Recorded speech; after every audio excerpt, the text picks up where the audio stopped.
We're going to look at quantum computing here. You can see that we breached that resistance of 1275. So that's going to become our new support. Our next resistance up here is going to be this 1429, which is going to be our 50% fib level in here. You can see we bounced right off that 9-day EMA in here today, and just a big move overall, about a $1.24 move in here. You had a high low in here of 14.3 and a low of 11.28. So basically, if you would have painted the bottom in here on your zero DTE calls, I think the $12 calls or 12 and a half, I forget which ones, they were trading for 5 cents. At one point, they were about $2 or so in the money. So 100 lot of those could have took 500 to about 20 grand, 15 grand really quick in here. But again, that's kind of gambling. That's not what you want to do. But just to let you know how much premium was added in here today in the contracts. That's kind of how you can kind of look at things in here. Just a crazy move overall, just for one day in QUBT. Now, going forward, we mentioned that 9-day EMA that we kind of bounced off of. That's currently trading 11.15, but really $11.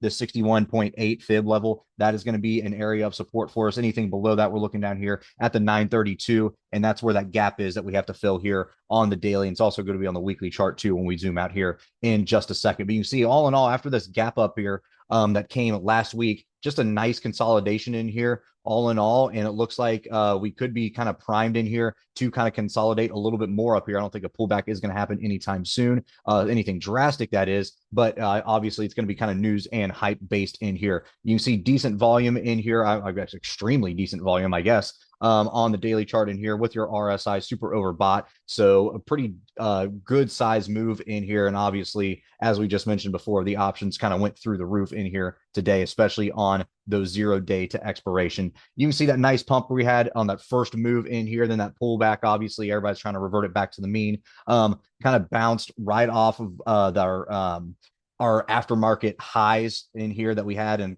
so I'm close enough to the pre-market highs in here, but a little bounce in here. Really, it's off that's 9-day EMA on the 30-minute chart. And then we had that second run up here where we hit those 14 threes, and then obviously a pullback overall, and the market came end of day, and that took this down with it. So a little over exhausted in here. It seems like a good consolidation is needed, but you never know what's going to happen as we move into next week. Now, if we go back to the weekly chart in here, you can kind of see exactly what happened. You can see this nice kind of a circle formation in here. You can see this nice lower trend line here that we're starting to create in here.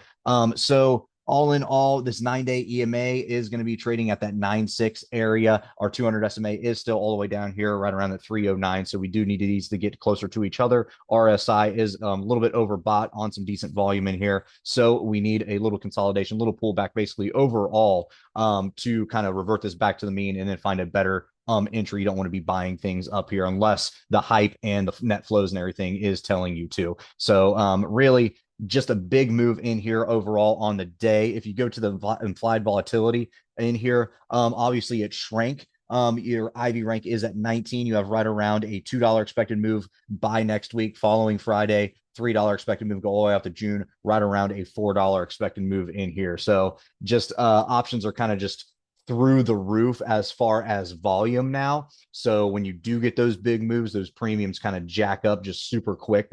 They inflate very quick, even though there's not a lot of applied volatility in there. When you get the big moves, those little out of the money 0-day to, or you know what I mean, those like we had today, the 0 DTE expiration, it was basically a $1.50 out of the money. All of a sudden you had that big move within the first half an hour, 45 minutes, and then just inflated them instantly. So on things like this, it is sort of a gamble, but you do always have kind of a low risk, low reward in here, especially because it's only a $13 stock. Your IV ranks low. So as long as you are not gambling and over leveraging in here, there is decent money to be made. And heck, you might even get lucky in here and kind of hit a big one. You don't really know, right? So it's kind of all just waiting to see what happens in here going forward into next week.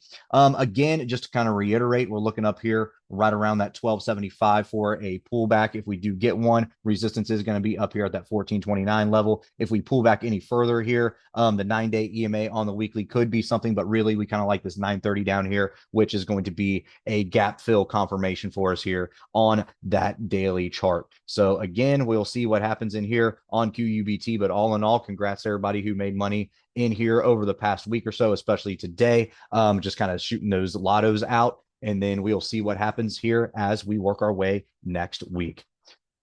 All right, guys, if you like this video, make sure to check us out on all of our social media. We also have a Discord service if you're interested, and you can find all of our socials in the description below.